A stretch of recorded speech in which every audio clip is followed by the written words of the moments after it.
नमस्कार, शब्द साँची विंध्य के समाचार बुलेटिन में आपका स्वागत है। मैं हूं आपके साथ न्याजिया। शुरुआत करते हैं हेडलाइन से। सावन के तीसरे सोमवार और नागपंचमी पर रीवा के शिवालयों में उमड़ी भीड़। डिग्री और लंबित परीक्षाओं की मांग को लेकर रीवा में नर्सिंग छात्राओं का प्रदर्शन। रीवा में डिप्टी सीएम राजेंद्र शुक्ल ने जन्मदिन पर कुंडलेश्वर महादेव के किए दर्शन। रीवा में उप मुख्यमंत्री राजेंद्र शुक्ल के जन्मदिन पर 62 यूनिट रक्त हुआ दान। रीवा में गोविंदगढ़ तालाब में रिसाव की अफवाह, जांच में निकला बारिश का पानी। रीवा के त्योंथर क्षेत्र में बाढ़ के हालात, कई गांवों का संपर्क टूटा, पुलिस चौकी में घुसा पानी। रीवा के पोखरी टोला में चाकूबाजी में युवक घायल, आरोपी गिरफ्तार। रीवा में युवक का शव मिलने पर हंगामा, परिजनों ने किया हाईवे जाम, डिप्टी सीएम ने दिया आश्वासन। सतना में बारिश के बीच गड्ढे में ई रिक्शा पलटने से 6 वर्षीय मासूम की मौत। सतना में गर्म दूध में गिरने से 5 वर्षीय मासूम की दर्दनाक मौत। मैहर में नाले में बहे मामा और 2 भांजों की मौत, 20 घंटे बाद मिला तीसरा शव। मैहर में पैदल जा रहे व्यक्ति पर अनियंत्रित होकर पलटा ऑटो, इलाज के दौरान मौत। मैहर में अनन्या ने सेलिंग चैंपियनशिप में जीता स्वर्ण पदक। रीवा के लक्ष्मणपुर में अतिक्रमण से परेशान लोग पहुंचे कलेक्ट्रेट, कलेक्टर ने दिए तुरंत हटाने के निर्देश। रीवा में कांग्रेस ने किया एसपी कार्यालय का घेराव, दोषियों पर कड़ी कार्रवाई की मांग। और रीवा सहित विंध्य के कई जिलों में भारी बारिश का अलर्ट, सीधी और मऊगंज में विशेष चेतावनी। अब खबरें विस्तार से।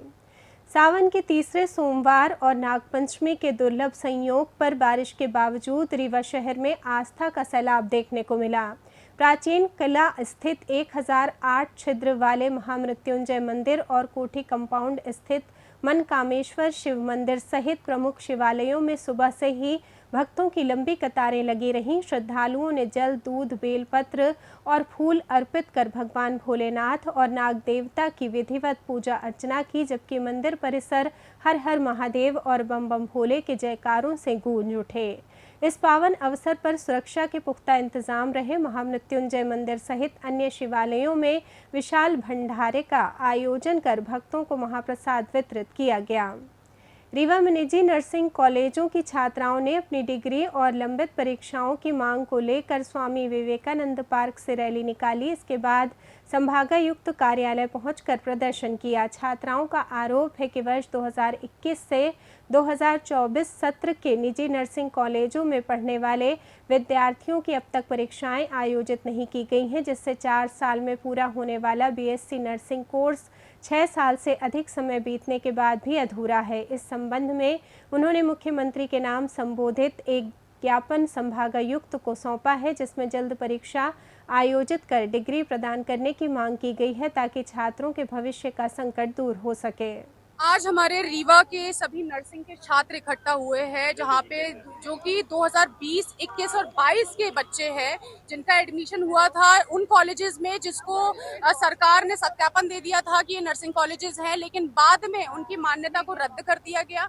और आज इन बच्चों का एग्जाम, लगभग 4 साल का कोर्स 6 से 6.5 साल हो चुका है और अभी तक इनके एग्जाम्स डिले हैं, परिणाम नहीं आए हैं। इन बच्चों के पास डिग्री नहीं है, जो कि 4 साल के बाद ही इनके पास डिग्री होनी चाहिए थी, और डिग्री ना होने की वजह से इनको कहीं पे जॉब नहीं मिल रही, ना गवर्नमेंट सेक्टर में अब नहीं दिया जाता, क्योंकि इनका कोर्स ही कंप्लीट नहीं हुआ है। तो इनको कहीं ना कहीं काम भी उस तरीके से फाइनल ईयर का जो आना चाहिए वो नहीं आता है। तो इसमें पूरी गलती जो है सरकार की है, शिक्षा मंत्री की है, जिन्होंने इन बच्चों के ऊपर ध्यान नहीं दिया।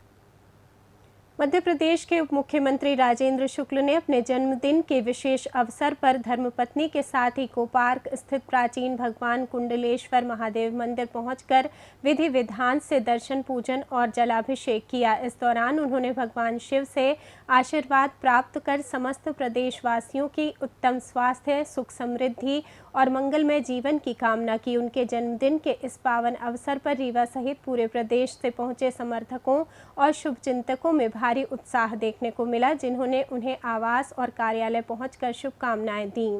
रीवा में मध्य प्रदेश के उप मुख्यमंत्री राजेंद्र शुक्ल के 62वें जन्मोत्सव के अवसर पर मनकामेश्वर सेवा समिति द्वारा आज कोठी कंपाउंड स्थित मनकामेश्वर मंदिर में एक भव्य रक्तदान शिविर का आयोजन किया गया। इस विशेष शिविर के दौरान कुल 62 यूनिट रक्तदान किया गया, जिसमें बड़ी संख्या में लोगों ने उत्साहपूर्वक अपनी भागीदारी निभाई। इस दौरान उप मुख्यमंत्री राजेंद्र शुक्ल ने दानकर्ताओं का उत्साहवर्धन किया और भगवान भोलेनाथ के दर्शन किए। इस अवसर पर उन्हें जन्मदिन की बधाई देने वालों की खासी भीड़ रही। मध्य प्रदेश शासन के लोकप्रिय उप मुख्यमंत्री माननीय श्री राजेंद्र शुक्ला जी के 62वें जन्म दिवस के अवसर पर आज रीवा जिले के सभी समर्थक और कार्यकर्ता बंधुओं के द्वारा 62 यूनिट रक्तदान करने का लक्ष्य मनकामेश्वर नाथ शंकर भगवान के मंदिर में किया जा रहा है। राजेंद्र शुक्ला जी के जन्म दिवस के अवसर पर हम लोगों ने यहाँ एक नई व्यवस्था शुरू की है कि रक्तदान करके उनका जन्म दिवस लोग मनाएंगे। फाउंडेशन एवं मनकामेश्वर सेवा समिति के द्वारा आज ये रक्तदान शिविर का आयोजन किया गया। रीवा जिले में पिछले कई दिनों से हो रही लगातार बारिश के चलते लबालब भर चुके ऐतिहासिक गोविंदगढ़ तालाब को लेकर रविवार रात उस समय सनसनी फैल गई जब एक महिला ने तालाब से भारी मात्रा में पानी के रिसाव होने की सूचना दी। सूचना मिलते ही प्रशासनिक अमले में हड़कंप मच गया और जल संसाधन विभाग, पुलिस तथा एसडीआरएफ की टीमें रात करीब 12 बजे तुरंत मौके पर पहुंच गईं। एसडीआरएफ के विकास पांडे और अधिकारियों द्वारा की गई गहन जांच पड़ताल में ये स्पष्ट हुआ कि तालाब के मुख्य ढांचे से कोई रिसाव नहीं हो रहा था, बल्कि वो बारिश का पानी था, जिससे प्रशासन और स्थानीय लोगों ने बड़ी राहत की सांस ली है। एहतियात के तौर पर अधिकारी लगातार तालाब के जल स्तर पर कड़ी नज़र बनाए हुए हैं। बता दें कि वर्ष 1997 में भी ऐसी ही अफवाह उड़ी थी, जो बाद में पूरी तरह बेबुनियाद साबित हुई थी। रीवा जिले में लगातार हो रही बारिश और उत्तर प्रदेश के डैम से पानी छोड़े जाने के कारण त्योंथर क्षेत्र की नदियां बेलन, टोंस और टमस सहित अन्य उफान पर हैं, जिससे जनजीवन अस्त व्यस्त हो गया है। डीह गांव का पुल डूब जाने के कारण क्षेत्र के कई गांवों का मुख्यालय से संपर्क पूरी तरह कट गया है। रायपुर सनोरी पुलिस चौकी और पावर हाउस परिसर में पानी भर जाने से पुलिसकर्मी भी जलमग्न स्थिति में घिर गए हैं, जबकि स्थानीय लोगों में दहशत का माहौल है। स्थिति की गंभीरता को देखते हुए पुलिस और प्रशासन हाई अलर्ट मोड पर है। किसी भी अप्रिय घटना को रोकने के लिए खतरे वाले स्थानों पर एसडीआरएफ के जवानों को तैनात कर दिया गया है। प्रशासन ने एडवाइजरी जारी कर नागरिकों और बच्चों को जलमग्न पुलों, रपटों तथा प्राकृतिक जल स्रोतों से दूर रहने की सख्त सलाह दी है। रीवा के समान थाना क्षेत्र के पुखरी टोला में रविवार रात करीब 9 बजे आपसी विवाद के चलते चाकूबाजी की घटना सामने आई, जिसमें स्थानीय निवासी अमन फिरोज घायल हो गए। पीड़ित को तुरंत इलाज के लिए अस्पताल भेजा गया। थाना प्रभारी आशीष मिश्रा ने बताया कि सूचना मिलते ही पुलिस मौके पर पहुंच गई थी। स्थानीय लोगों की सतर्कता के कारण आरोपी अनस अंसारी निवासी छोटी दरगाह को तुरंत पकड़कर पुलिस के हवाले कर दिया गया। पुलिस ने आरोपी को गिरफ्तार कर उसके कब्जे से 2 चाकू बरामद कर लिए हैं और घटना के कारणों की जांच के लिए पूछताछ की जा रही है। रीवा के मनगवा थाना क्षेत्र के पहरा गांव के रहने वाले विनीत साकेत 13 अगस्त की रात करीब 8 बजे अपनी मोटरसाइकिल से घर से निकले थे, जिसके 4 दिन बाद रविवार को उनका शव बेलवा के पास मिलने से आक्रोशित परिजनों ने हत्या की आशंका जताते हुए रीवा प्रयागराज हाईवे पर जाम लगा दिया और पुलिस पर कोई ठोस कार्रवाई न करने का आरोप लगाया। इस दौरान परिजनों की मांग थी कि कलेक्टर मौके पर आए और इसी बीच वहां से गुजर रहा उप मुख्यमंत्री राजेंद्र शुक्ल का काफिला भी जाम में फंस गया, जिसके बाद डिप्टी सीएम ने अपनी गाड़ी से उतरकर परिजनों से बातचीत की और उन्हें निष्पक्ष जांच व उचित कार्रवाई का पूरा भरोसा दिलाया, जिसके बाद परिजनों ने हाईवे से जाम हटा दिया। वहीं पुलिस का कहना है कि इस मामले के सभी पहलुओं की गंभीरता से जांच की जा रही है और पोस्टमार्टम रिपोर्ट आने के बाद ही मौत के सही कारणों का खुलासा हो सकेगा।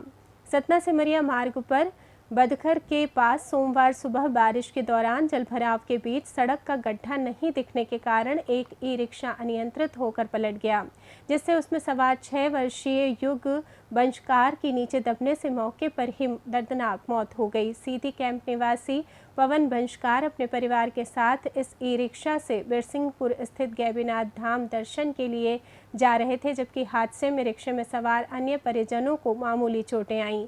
सूचना मिलते ही कोलगवां थाना पुलिस मौके पर पहुंची और मर्ग कायम कर शव को पोस्टमार्टम के लिए जिला अस्पताल भेजते हुए आगे की जांच शुरू कर दी है। सतना जिले के बरौंधा थाना अंतर्गत ग्राम साढ़ा में एक बेहद दुखद घटना सामने आई है, जहां घर में रखे गर्म दूध में गिरने से 5 वर्षीय मासूम दिव्यांशु गुप्ता की इलाज के दौरान एसडीएमएच रीवा में मौत हो गई। जानकारी के अनुसार 12 अगस्त को बालक घर में खेलते समय अचानक गर्म दूध के बर्तन में गिर गया था, जिससे वो गंभीर रूप से झुलस गया। परिजनों ने उसे तुरंत सतना जिला अस्पताल में भर्ती कराया, लेकिन हालत में सुधार न होने पर उसे रीवा के संजय गांधी चिकित्सालय रेफर किया गया, जहां उपचार के दौरान बीती रात उसकी मौत हो गई। इस हृदय विदारक घटना के बाद से परिवार में मातम पसरा हुआ है और पुलिस ने मामले की जांच शुरू कर दी है। मैहर जिले के नादन देहात थाना क्षेत्र के खरमसेड़ा नाले के पास शनिवार रात एक दर्दनाक हादसा हो गया, जहां जन्मदिन की पार्टी में शामिल होने जा रहे मामा अंकुल कुशवाहा और उसके 2 भांजे सार्थक कुशवाहा व विराज कुशवाहा उफनते नाले के तेज बहाव में बाइक समेत बह गए। रात करीब 10 बजे अंधेरे के बावजूद रपटे के ऊपर से बह रहे तेज बरसाती पानी को पार करने के प्रयास में बाइक का संतुलन बिगड़ गया था, जिससे तीनों पानी में जा गिरे। सूचना मिलते ही सक्रिय हुई पुलिस और एसडीआरएफ की टीम ने तुरंत रेस्क्यू ऑपरेशन शुरू किया, जिसके तहत रविवार शाम दोनों भांजों के शव बरामद कर लिए गए थे। वहीं लगभग 20 घंटे की कड़ी मशक्कत के बाद सोमवार को मामा का शव भी तलाश लिया गया। फिलहाल तीनों शवों को मैहर सिविल अस्पताल की मोर्चरी में रखवाया गया है, जहां पोस्टमार्टम के बाद उन्हें परिजनों को सौंप दिया गया। मैहर जिले के ताला क्षेत्र के अंतर्गत आने वाले ग्राम खजुरी ताल निवासी राम सरकार पटेल रविवार दोपहर जब पैदल अपने घर लौट रहे थे, तब एक अनियंत्रित ऑटो उन पर पलट गया, जिससे वो गंभीर रूप से घायल हो गए। हादसे के तुरंत बाद उन्हें उपचार के लिए रीवा के संजय गांधी चिकित्सालय ले जाया गया, जहां डॉक्टरों ने जांच के बाद उन्हें मृत घोषित कर दिया। इस दुखद हादसे के बाद पीड़ित परिवार में कोहराम मच गया है और पुलिस ने मामले में एफआईआर दर्ज कर आगे की कानूनी जांच शुरू कर दी है। कम उम्र में अपनी कड़ी मेहनत और लगन के दम पर बड़ा मुकाम हासिल करते हुए मैहर जिले के रामनगर की 12 वर्षीय बेटी अनन्या अवधिया ने राजा भोज मल्टी क्लास सेलिंग चैंपियनशिप 2026 में शानदार प्रदर्शन करते हुए सेलिंग टेक्नो 293 अंडर 15 वर्ग में स्वर्ण पदक अपने नाम किया है। आशीष अवधिया और पूनम अवधिया की पुत्री अनन्या ने अगस्त 2024 में मध्य प्रदेश खेल एवं युवा कल्याण विभाग के वाटर स्पोर्ट्स कार्यक्रम में चयनित होने के बाद सेलिंग का प्रशिक्षण शुरू किया था और अपनी पढ़ाई के साथ साथ लगातार अभ्यास जारी रखते हुए ये ऐतिहासिक सफलता हासिल की है। उनकी इस बड़ी उपलब्धि से न केवल उनके परिवार बल्कि पूरे रामनगर और मैहर क्षेत्र में गर्व एवं हर्षोल्लास का माहौल है।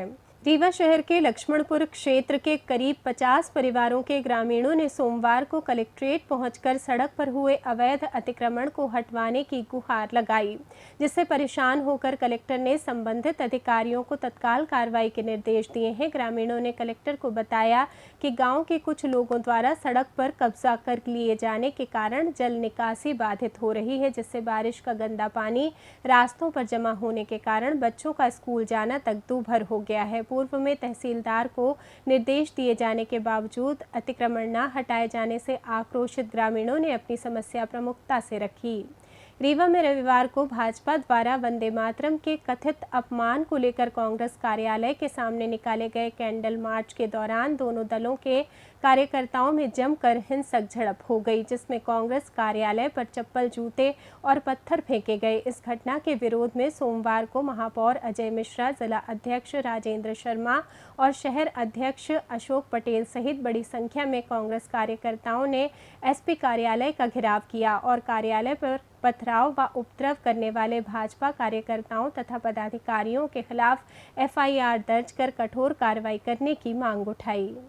कुछ 60-70 लोग थे और उसका नेतृत्व जो है वीरेंद्र गुप्ता और सांसद जनार्दन मिश्रा जी कर रहे थे और पुलिस के संरक्षण में जिस तरीके से पुलिस ने उनको लाया और जबरदस्ती कांग्रेस पार्टी के कार्यालय के पास दोबारा घुमा कर लाया और उन्होंने कांग्रेस पार्टी के कार्यालय में पथराव किया, अभद्रता की, गाली गलौज किया और उसके बाद जब कांग्रेस पार्टी के लोगों ने अहिंसात्मक तरीके से उसका प्रतिकार किया तो उसके बाद जूते भी फेंके।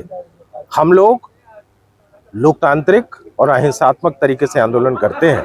कांग्रेस पार्टी सदैव से हिंसा के खिलाफ रही है। भारतीय जनता पार्टी सदैव ही हिंसा की पक्षधर पार्टी है और इनके द्वारा कल ये जानबूझकर जो काम किया गया है वो दो जिम्मेदार लोगों की उपस्थिति में हुआ, वीरेंद्र गुप्ता और सांसद जनार्दन मिश्रा।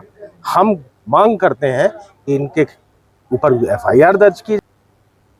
मौसम की बात करें तो मध्य प्रदेश में सक्रिय मानसून के चलते मौसम का मिजाज पूरी तरह बदल गया है और रीवा सहित पूरे विंध्य क्षेत्र में मूसलाधार बारिश का दौर जारी है। मौसम विभाग ने रीवा जिले में प्रमुखता से भारी बारिश की संभावना जताते हुए अलर्ट जारी किया है। वहीं विंध्य के अन्य जिलों जैसे सीधी और मऊगंज में अत्यधिक भारी बारिश की चेतावनी दी गई है। इसके अलावा सतना, सिंगरौली और मैहर में भी लगातार बादलों की आवाजाही के साथ रुक रुक कर तेज बौछारें पड़ने का सिलसिला बना हुआ है, जिससे नदियों और नालों का जल स्तर तेजी से बढ़ रहा है और प्रशासन ने निचले इलाकों में विशेष सतर्कता बरतने के निर्देश दिए हैं।